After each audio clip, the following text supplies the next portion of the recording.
Hey everybody, it's the Cartoonkid back again with another fantastic fanfic idea.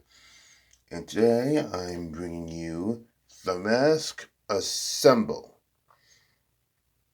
Now you're probably wondering, why did I come up with this? Well, to be fair, I was sort of wondering if there was ever a crossover between Marvel and The Mask, either officially or just made by a fan. I thought to myself, why not make my own? I mean, in the movie, the mask was stated to be made by Loki.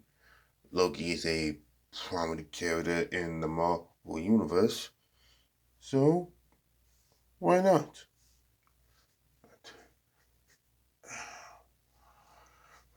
So I figured I'd start with the first ever Avengers movie. A story. The Asgardian Loki encounters the other, the representative of an extraterrestrial race known as the Chitauri. In exchange for obtaining the Tesseract, a powerful energy source of unknown potential, the other promises to provide Loki with an army to conquer Earth. Nick Fury, director of the covert agency SHIELD, arrives at a remote research facility where astrophysicist Dr. Eric Selvage is leading a team studying the Tesseract. It suddenly activates and opens a portal, allowing Loki to reach Earth. Loki steals the Tesseract and uses his scepter to enslave Selvig and other agents, including Clint Barton, to aid him. In response, Fury reactivates the Avengers initiative. Agent Natasha Romanoff travels to Kolkata to recruit Dr. Bruce Banner so he can trace the Tesseract through its gamma radiation emissions. Fury approaches Steve Rogers to discuss his knowledge of the Tesseract, and Phil Coulson visits Tony Stark so he can check Selvig's research. Meanwhile, SHIELD agents track down Stanley Ipkiss, a mild-mannered bank clerk in Ed City who has been making headlines for his bizarre superhuman feats while wearing an ancient wooden mask that transforms him into a green-faced reality-bending trickster known as the Mask. Loki is in Stuttgart, where Barton steals uranium needed to stabilize the Tesseract. This leads to a confrontation with Rogers, Stark, Romanoff, and the Mask that ends up with Loki, Sword, and the Mask's chaotic cartoon-like powers proving surprisingly effective against the God of Mischief. While Loki is being escorted to S.H.I.E.L.D., his adoptive brother, the Thor, arrives to free him, hoping to convince him to abandon his plan and return to Asgard. Stark, Stark watches and the mask intervene with the mask's unpredictable antics complicating the already tense situation. Loki is ultimately imprisoned in S.H.I.E.L.D's flying base, the Helicarrier. The Avengers disagree on how to approach Loki and become argumentative once they realize S.H.I.E.L.D's plan to use the Tesseract to create weapons of mass destruction and use against extraterrestrial threats. The mask's juvenile humor and reality warping abilities add to the tension as his powers seem to operate on pure id and impulse.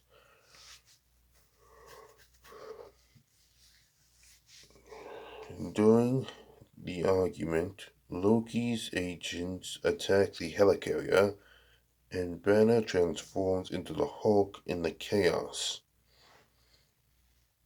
Stark and Rogers restart the damaged engine while Thor attempts to stop the Hulk's rampage.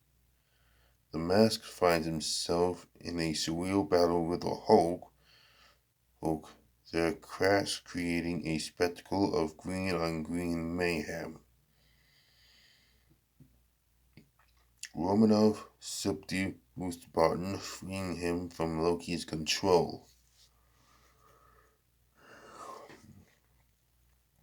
Loki escapes after mortally wounding Coulson, but not before the Mask's powers inadvertently interfere with his escape, forcing the trickster god to work harder for his freedom. Fury uses Coulson's subsequent death to motivate the Avengers to work together as a team.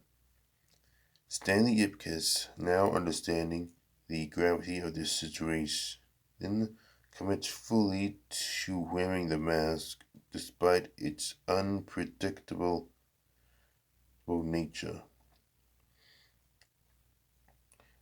Loki uses the Tesseract as a generator Selvig built to open a portal above Stark Tower in New York City, allowing his Chitauri fleet to invade. Rogers, Stark, Romanoff, Barton, Thor, the Hulk, and the Mask work together to protect New York from the Chitauri. The Mask's reality-bending powers prove surprisingly effective against the alien invaders as he conjures impossible weapons, creates cartoon-like traps, and genuinely turns the battlefield into a surreal playground of chaos. His unpredictable nature makes him difficult for the Chitauri to counter. The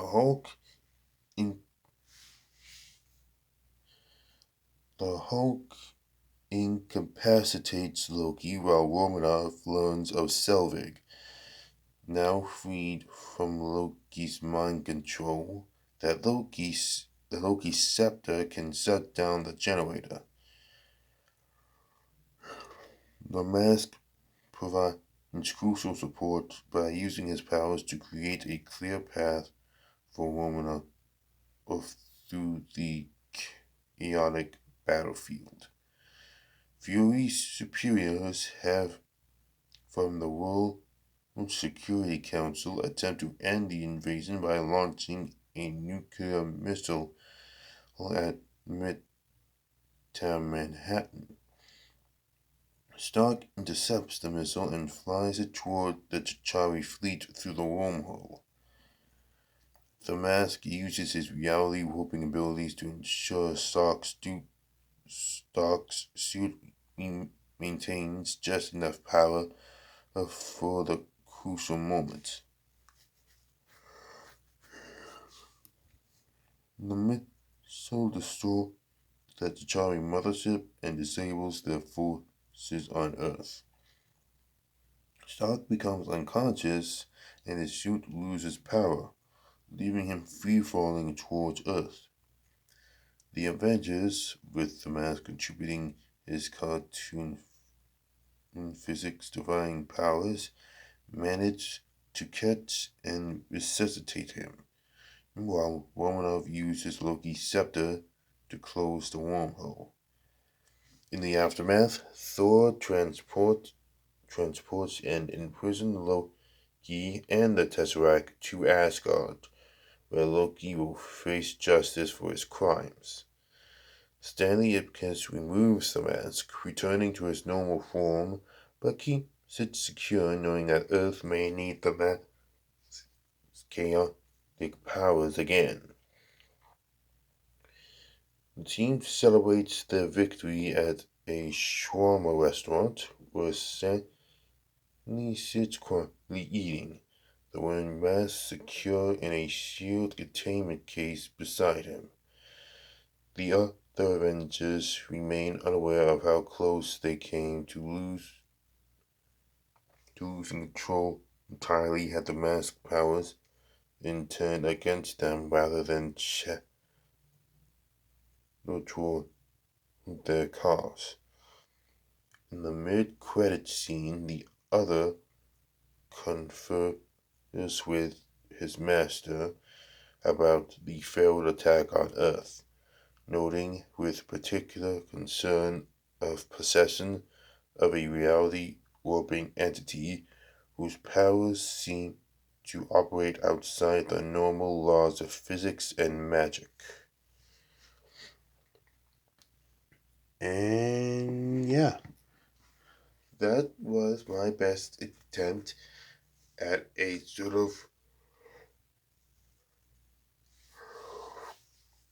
crossover between, well, the Mask and the Avengers. But I digress. Anyway, this is pretty much all I got. That's for, well, right now. So please be sure to like, favorite, and subscribe if you kind of like this idea. And if you do like it, want to use it, maybe improve it a little bit, all I simply ask is credit for the idea. Okay, bye.